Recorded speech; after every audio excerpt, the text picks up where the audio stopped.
Iš karto įspėju, kad haulas tai yra video tipas, kuriame aš rodau daiktus, kuriuos aš nupirkau arba kurie man patinka. Jeigu tu esi žmogus, kuriam nepatinka tokio tipo video, gali iš karto išjungti jį arba eiti į pabaigą ir prasukti visą video.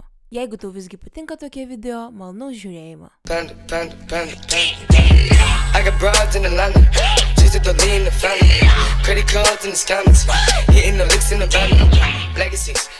Boom! Sveiki visi, su jumis aš Adriana ir šiandien aš jums parodysiu savo pirkinius iš Amerikos. Taigi, Amerikoje aš buvau 12 dienų ir aš turėjau nemažai laiko tam, kad galėčiau apsipirkti, bet taip pat turėjau praleisti daugiau laiko su savo sese, pas kurią aš atvykau.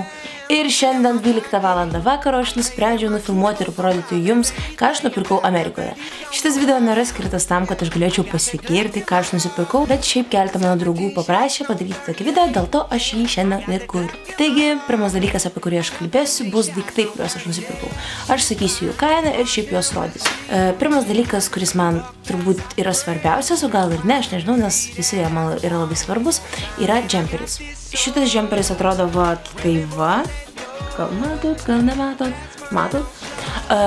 Jis yra pakankamai didelis ir aš jį pirkau Hershey's parduotuvėje. Taigi Hershey's yra įmonė, kuri gamina populiariausius Amerikos šokoladus ir šokolado produktus. Ir šitas džemperis yra pakankamai didelis, nes jis yra skirtas tiek vaikinams, tiek merginams. Uniseksas. Ir šitas džemperis yra daiktas, kuris patinka man daugiausiai turbūt, nes aš galiu su šituo džemperiu vaikščioti namuose ir jaustis labai laisvai. Tai va, nes jisai yra toks trupučiuką didesnis ir man tai labai patinka. Taigi, ir džemperis kainavo turbūt $29.99, tai apie 27, dar plus taksai, tai apie 28 eurus kažkas. Tai va, bet man patinka. Antras dalykas, kurį aš jums parodysiu, buvo mano sesės, bet dabar ji tapo veganė, dėl to ji nenešiojo odinių dalykų ir daiktų. Taigi va, ji nenešiojo šitos tašytės, bet va, ji man ją atidavė, tai yra Michael Kors tašytė, gal čia nelabai matosi, bet koks skirtumas. Taigi šita tašytė yra originali, bla bla bla, nieko įdomaus. Taigi tašytės kainos nežinau, jeigu norėsit pasidomėkite internete, tikrai rasit. Tai va, yra tokia odinė ir mėlyna. Trečias dalykas, kuris man tikrai labai patinka, tai yra Nike Huarake batai, va, matote. Aš pirkau vyriškus, nes man patinka daugiau jų stilius, nes moteriški yra daugiau iš kažkokios medžiagos, o čia pridėta, vat, čia yra kitokia medžiaga. Ir man jie labai patinka, jie labai gražiai atrodo. Bet trupučiuką purvinė, nes aš juos jau nešioju. Baltos spalvos kainavo $123 su taksais, tai apie 119 eurų. Tokia pati kaina yra ir Lietuvoje. Trečias daiktas tai yra irgi batai, tai yra New Balance batai. Tokie va. Aš visada labai norėjau New Balance batų, bet Lietuvoje jie kainuoja pakankamai brangiai. O kada aš atėjau į vieną molą Amerikoje ir radau New Balance batus už $55, tai apie 50 eurų, tai sorry, aš pagalvojau imu iš karto. Tai va, man irgi labai jie patinka, jie tokie gražus ir irgi labai gražiai atrodo ant kojos. Gerai. Taigi, tolimesni daiktai yra dvi knygos, tai yra Tyler Oakley biografija ir Shane Dawson irgi biografija. Aš mėgstu šios du blogerius, jie yra užsienietiški blogeriai, video blogeriai, kurie irgi kuria video YouTube'ai. Ir aš tiesiog norėjau perskaityti jų knygas. Tai va, ir matote, va. Taigi toliau, ir kaina vienos knygos $16, o kitos $24. Tai jeigu norėsit, galėsit savo konvertuoti į eurus, jeigu jūs domina. Taip pat nusipirkau Starbucks tokią va gertuvę, yra pakankamai didelė. Aš turiu kažkiek padūklų, kažkiek gertuvių, bet šita būtent man patiko stilius, nes jos stilius yra kaip ananasas, turbūt patys supratot. Ir čia tiesiog parašyta Starbucks ir ji nekainavo labai brangiai, nes Europoje kai kuriuose šalyse tikrai labai brangiai kainuoja tos gertuvės. Ir jos kaina yra $17. Amerikoje visada yra pridedami dar plus taksai, aš nežinau kiek procentų. Tai kainavo apie 15–16 eurų, o aš manau, kad tai nėra jau tokia wow, labai aukšta kaina. Tai va, sorry, kad aš labai žiūriu ekraną. Rimtai žmonės visada labai jis trukdo, taip tu visada taip žiūri. Stengsiu žiūrėti čia. Taip pat nupirkau dar vieną gertuvę, čia yra iš Six Flagų. Six Flagas yra atrakcionų parkas, kuris randasi keletose vietų Amerikoje, aš jau nepamenu, bet kur aš gyvenau tą miestelėje Gurney, ten irgi buvo tas atrakcionų parkas, aš ten nuėjau vieną dieną, buvo labai linksma ir nusipirkau tokią gertuvę, kainavo $6 plus taksai apie 5 eurus ir aš kaip prisiminimas, tai va, faina gertuvė, man patinka, irgi gersiu. Taip pat mano sesė man atidavė Guess tokią piniginę, kurios jį irgi nenešioja. Ir Guess firma Amerikoje yra trupučiuką pigesnė nei pas mus Lietuvoje, dėl to galima ten įsigyti trupučiuką pigiau kai kurios daiktus. Tai va, nusipirkau tokią piniginę, kainos aš irgi nežinau, galite irgi pasidomėti, nes pirkta senai ir man tiesiog mano sesė ją atidavė. Bet aš ją atvežiau iš Amerikos, dėl to tai, nežinau, skaitosi kaip prekė turbūt, kurią aš įsigijau, nežinau. Taip pat aš nusipirkau savo kvepalus, kvepalai, kuriuos aš visada naudoju. Tai yra Giorgio Armani Acqua di Goja. Ar nežinau, ar gerai perskaičiau, bet koks skirtumas. Jo, man jie labai kvepia ir...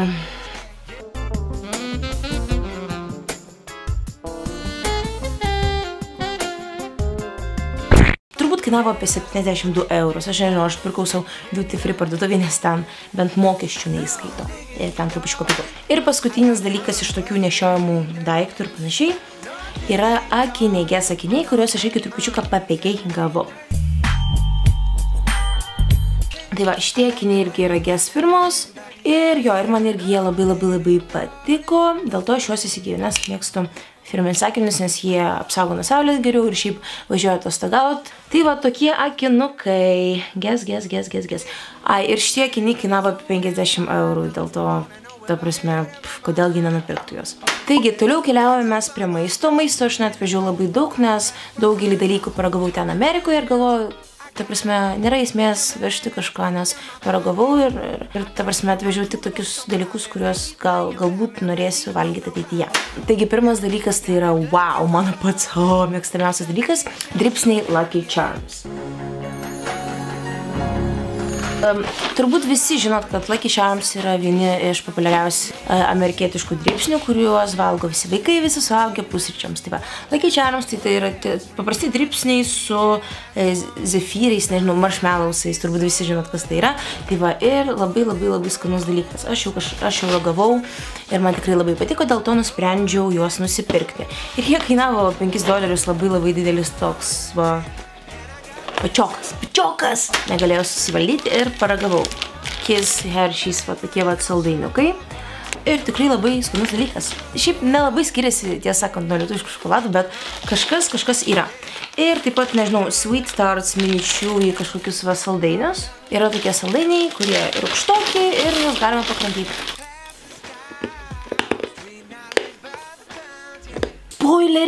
Spoileris. Taigi dabar aš rodysiu savo nupirktą kosmetiką ir jeigu mane žiūri vaikinai ir jie jau žino, kad jiems tai nepatiks, aš įdėsiu čia kažkur vat laiką, kada jūs galėsit persukti, kur jūs galite persukti, jau į pačią pabaigą. Taigi gerai, pradedam. Pirmi du dalykai, nuo kurių aš tiesiog iš mano ausų, iš mano burnos bėga vaivorykštės, tai yra Anastasia Lightning Kit. Tikiuosi susifokusuos, taip, ir kitas tai yra Too Faced Cocoa Kit. Irgi tikiuosi susifokusuos. Daugmaž.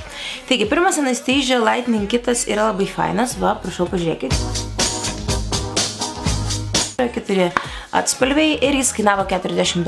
Aš žinau, kad šiaip brangoka kaina, bet geros įmonės kuria kokybiškus gaminius, kokybišką kosmetiką ir aš manau, kad geriau žmogui investuoti į geresnę ir kokybiškesnę kosmetiką ir geriau atrodyt, kaip žmogus bent, nei nupirkti kažką pigaus ir vėliau sulaukti kažkokių, nežinau, papeikimų nuo kitų žmonių.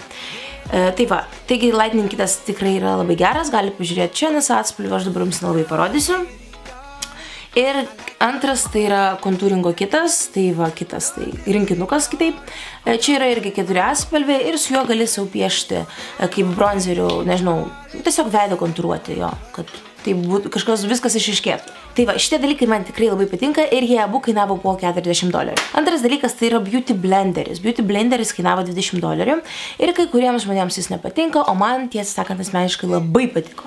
Nes tai yra dalykas, tai yra kempinėlė, kuri padeda paskirstyti makiažą po visą veidą. Ir jo, ir tiesiog jo naudotis yra labai lengva, tiesiog turi sušlapinti, trupučiuką nusausint ir tiesiog tai vat uždėti kažkokį, nežinau, foundationą ar, nežinau, concealerį ir tiesiog tai vat po visą veidą paskirstyti. Ja. Tai va, man jis labai patiko, aš jį naudoju kasdieną ir naudoju viskam, dėl to siūlau tikrai nusipirkti. Labai geras dalykas, bet pirkite tik originalą paaukokit $20 tam, kad jį nusipirkti, nes originalas tikrai, skiriasi nuo tų padielkų, feikų. Tai va. Toliau aš nusipirkau keletą teptukų, bet aš nemanau, kad labai įdomu apie juos kalbėti, nes visi teptukai yra tokie patys ir šitas kainavo $3, tai jis skirtas highlightui. Toliau aš nusipirkau savo 3 dalykus iš Colourpop kolekcijų kosmetikos. Aš pamačiau šią kosmetiką pas savo sesę pirmą kartą ir sužinojau, kad tai yra labai pigi ir labai kokybiška. Taigi aš nusipirkau 2 lūpdažius ir vieną antakių pieštuką. Taigi pieštukas vadinasi Dope Takpy, kažkas tokio. Aš nežinau, aš nelabai matau, nes čia šviesa nelabai gerai šviečia. Ir jisai yra tokios spalvo. Ir jis kainavo $5. Tiesą sakant, tai yra labai pigu. Labai pigu, palyginus su kita kokybiška kosmetika, pavyzdžiui, MAC, kurią aš anksčiau naudojau, ir ten vienas pieštukas kainavo €20. Tai va, čia tik $5. Ir taip pat nusipirkau savo 2 lūpdažius, vienas vadinasi Echo Park, o kitas Magic Wand. Tai va, ir čia yra tie atspalviai. Čia pirmas tai Echo Parkas, antras tai Magic Wandas. Tiesą sakant, man daugiau patinka Echo Park atspalvis ir šie blizgiai yra labai faini, nes juos tiesiog užsideda ant lūpų ir jie iš karto pasidaro matiniai. Ir laikosi tikrai visą dieną. Gal biškutį nusitrina, gali tiesiog vėliau pataisyti, bet rimtai labai gerai laikosi ir man jie labai patinka. Ir jie kainavo tik po $6. Taigi, tolesnis dalykas yra foundationas. Tarte firmos. Ir aš niekada nenaudoju foundation, nes man visos panelės, kurios naudavo šitas kreminės pudras, buvo kaip užtapetuotos kažkokios, nes tos matinės ir tos visos tanalkės, užkimšnėtos visus porus ir labai negražiai, rimtai panas atrodė. Bet man sesė pasiūlė nusipirkti savo vandeninę kreminę pudrą, tanalkę, kaip kas jas vadina. Ir aš nusipirkau savo ir tiesą sakant, ši spalva tobulai man tinka ir yra ne per šviesi, ne per tamsi. Tokia kreminė pudra. Ir ji irgi kainavo $40. Bet kadangi aš nedaug jos dedu savo ant veido, nes mėgstu būti labai užtapetuota, labai stipriai, nesitonos kosmetikos, aš nusipirkau tokį foundationą, kurį naudoju ir kuris man taip pat labai patinka. Gerai. Ir pabaigai pakalbėsim apie concealerius. Taigi, anksčiau naudoju visada MAC concealerius. Šiaip naudoju visą MAC kosmetiką, nes man ji buvo viena kokybiškiausių Lietuvoje, dėl to norėjau, kad mano makiažas atrodytų normaliai žmogiškai bent. Tai visada naudoju. Ir vienas concealeris MAC kainuoja €20. Ir šiaip man tada atrodo, kad kaina normali, ta prasme, kokybiškas daiktas, normali kaina. Bet tiesą sakant, kada tu supranti, kad vieno concealerio užtenka mėnesį ir 2, labai brangiai išeina. Ir kada aš atvažiavau pas sesę, ji man pasakė, kad daugelis videoblogerių ir tų beauty blogerių siūlo pirkti tokius concealerius Pro Concealer. Aš nusipirkau savo 6 concealerius už $18. Taigi išeina, kad vienas concealeris kainuoja $3. Taigi, to prasme, palyginti $20, o $20 €20 ir $3 tai €250 kažkur yra labai didelis skirtumas, tiesą sakant. Tai va. Ir jie man labai patinka, jie tikrai veiksmingi ir jie tikrai kokybiški. Tai jeigu atvažiuosit į Ameriką iš karto, Amazon galite užsisakyti savo concealerius. Ir šiaip galite užsakyti. Vadinasi Pro Concealer HD High Definition. Galiu parodyti jų. Taigi, ačiū visiems, kad žiūrėjote. Tikiuosi jums šis video patiks ir nepagailėsit man laikų. Parašykit prašau komentaruose, kokius jūs video norėtumėt pamatyti, kad aš sukurčiau, kad aš nufilmuočiau. Jeigu jums patinka mano kūryba, nepamirškite užsubscribinti, nes tikrai man yra svarbus kiekvienas subscriberis. Ir kada aš nefilmuoju niekur ir matau, kaip žmonės atsisubscribina, rimtai man tiesiog skauda širdį. Nes kiekvienas žmogus yra asmenybė ir man labai svarbu, kiek žmonių mane žiūri ir kiek žmonių domisi mano kūryba. Labai ačiū visiems, kad pažiūrėjote šį video, tikiuosi nesugaišot savo laiko. Ir kaip jau sakiau, parašykit komentarą, ką norėtumėt matyti, paspauskit like ir subscribinkit mano kanalą, jeigu jūs dar to nepadarėte. Tikiuosi jums patiko toks naujas video tipas, haulas. Jis skirtas, aišku, daugiau merginoms, nes merginos šiaip domisi tokiais dalykais, bet kai kurie vaikinai irgi mėgsta tai žiūrėti. Taigi labai visus jūs myliu ir linkiu visiems gero vakaro.